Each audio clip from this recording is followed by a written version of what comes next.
ఉద్యోగాలు సాధించే క్రమంలో 2% మాత్రమే ఉన్న రిజర్వేషన్ను 3%కి పెంచడం జరిగింది. అంటే 100 ఉద్యోగాలు ఉంటే 3 ఉద్యోగాలు క్రీడల్లో ప్రతిభా పాఠవాలు చూపించినటువంటి వారికి వచ్చే అవకాశం ఉంటుంది. అదేవిధంగా మనం బాగా క్రీడల్లో రాణించిన వారిని తీసుకుంటే మన కళ్ళెదురుగుండా మన తెలుగు అమ్మాయి పివి సింధు, ఈవిడ కాంస్య పథకం సాధించింది, రజత పథకం సాధించింది వరల్డ్ వైడ్. మనం ఒక స్కూల్ ఫస్ట్ వస్తేనే చాలా ప్రౌడ్గా ఫీల్ అవుతుంటాం కదా, అలాంటిది ఒక రాష్ట్రంలోనూ ఒక దేశంలోనూ ప్రపంచంలోనే ఆవిడ 2 పథకాలు సాధించింది, 2 ఒలింపిక్స్లో కూడా. ఆవిడకి ప్రతి సంవత్సరం వార్షికంగా ఉండే ఆదాయం మనం చూసినట్లయితే ఒక సంవత్సరం $50 లక్షల ఉంది, రెండో సంవత్సరం $80 లక్షల ఉంది. అంటే ఆవిడ క్రీడల మీద తన ఆసక్తిని ప్రదర్శించి దాంట్లో తన ప్రతిభను నిరూపించుకుని ఏ స్థాయికి ఆవిడ వెళ్ళిందే మనం ఒకసారి గమనించవచ్చు. అదేవిధంగా ఆవిడకి చూసినట్లయితే డిప్యూటీ కలెక్టర్ పోస్టు మన ప్రభుత్వం ఈ క్రీడల వల్ల గుర్తింపు సాధించినందుకు గాను ఆవిడకి ఇవ్వటం జరిగింది. ఆవిడ ఒక్కటే కాదు, చాలామంది కోనేరు హంపి, ద్రోణవల్లి హారిక, ఇండోర్ గేమ్స్ ఉంటాయి, అవుట్డోర్ గేమ్స్ ఉంటాయి. 2 గేమ్స్లో కూడా మీరు ప్రతిభ చూపించినట్లయితే మీ భవిష్యత్తు చాలా ఉజ్వలంగా ఉంటుందని నేను భావిస్తున్నాను. అంతేకాదు, ఇప్పుడు మేము మా విధి నిర్వహణలో అనేక స్కూల్స్ విజయవాడలో కానీ ఇంకో చోట కానీ చూస్తున్నాం.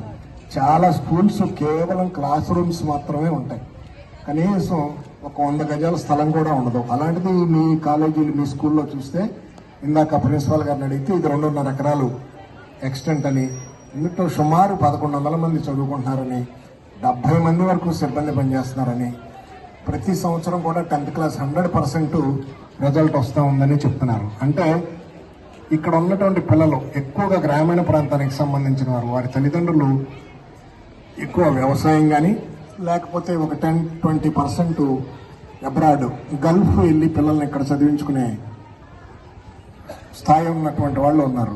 వాళ్ళు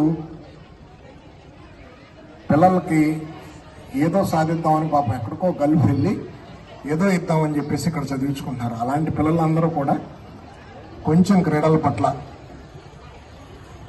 ఆసక్తి ప్రదర్శించిన వాళ్ళని వెలికి తీసి వాళ్ళకి మంచి తర్ఫీదు ఇస్తే వాళ్ళకి మంచి భవిష్యత్తు ఉంటుందని భావిస్తున్నాను. అదేవిధంగా ఇప్పుడు మా డిపార్ట్మెంట్కి వచ్చి వల్నరబుల్ సెక్షన్స్ ఏమన్నాయో, అంటే మహిళలు కానీ స్త్రీలు కానీ పిల్లలు కానీ వాళ్ళ పట్ల వాళ్ళకి రక్షణ కల్పించవలసిన బాధ్యత ప్రభుత్వం మీద ఉంది. ప్రభుత్వం కూడా దాన్ని గొప్ప బాధ్యతగా భావించి ఈ మధ్యన యాప్ ఒకటి ప్రవేశపెట్టారు, అదే శక్తి యాప్.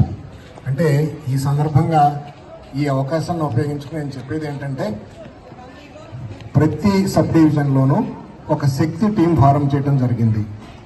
మీకు ఆడపిల్లలకి ఏమైనా ఇబ్బంది కలిగినా, లేకపోతే ఏమైనా కష్టం అనిపించినా, ఏమైనా బాధ అనిపించినా ఆ టీంలకు కనుక మీరు ఇన్ఫార్మ్ చేయగలిగితే టోల్ ఫ్రీ నెంబర్ ఉంటుంది, దానికి ఫోన్ చేయగలిగితే వాళ్ళు వెంటనే రెస్పాండ్ అవుతారు. అదేవిధంగా సెల్ ఫోన్ ఉన్నవాళ్ళు సెల్ ఫోన్లో కనుక యాప్ డౌన్లోడ్ చేసుకుని SOS బటన్ నొక్కితే మీ దగ్గర నుంచి కాళ్ళు కన్సర్న్ పోలీస్ స్టేషన్కి కన్సర్న్ టీంకి వెళ్తుంది.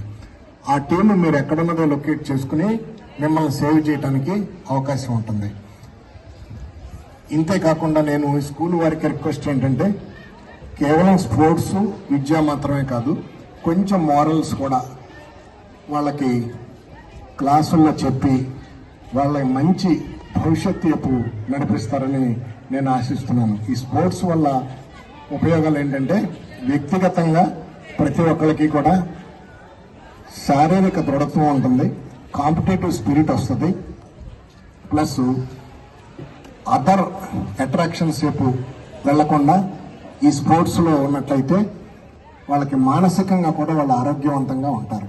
అదేవిధంగా దానివల్ల కుటుంబానికి వచ్చే ఉపయోగం ఏంటంటే, వాళ్ళు ఈ స్పోర్ట్స్ చదువులో బాగా ఉంటే బాగా బ్రైట్ ఫ్యూచర్లో వాళ్ళు సెటిల్ అవుతారు, కుటుంబానికి కూడా మంచి దోహదపడిన అవుతారు. అదేవిధంగా సమాజానికి ఉపయోగం ఏంటంటే, ఇప్పుడు వీళ్ళ స్పోర్ట్స్లో కానీ లేకపోతే ఈ ఫిజికల్ యాక్టివిటీలో కానీ మనం వీళ్ళ పార్ట్ చేయలేకపోతే ఇంటికి వెళ్ళంగానే సెల్ ఫోన్ చూసుకుంటూ కూర్చుంటాం, లేకపోతే ట్యాబులు చూసుకుంటూ కూర్చుంటాం, అలాంటి వాటికి అడిక్ట్ అయిపోతే లేనిపోని ప్రమాదాలను కొని తెచ్చుకుంటారు.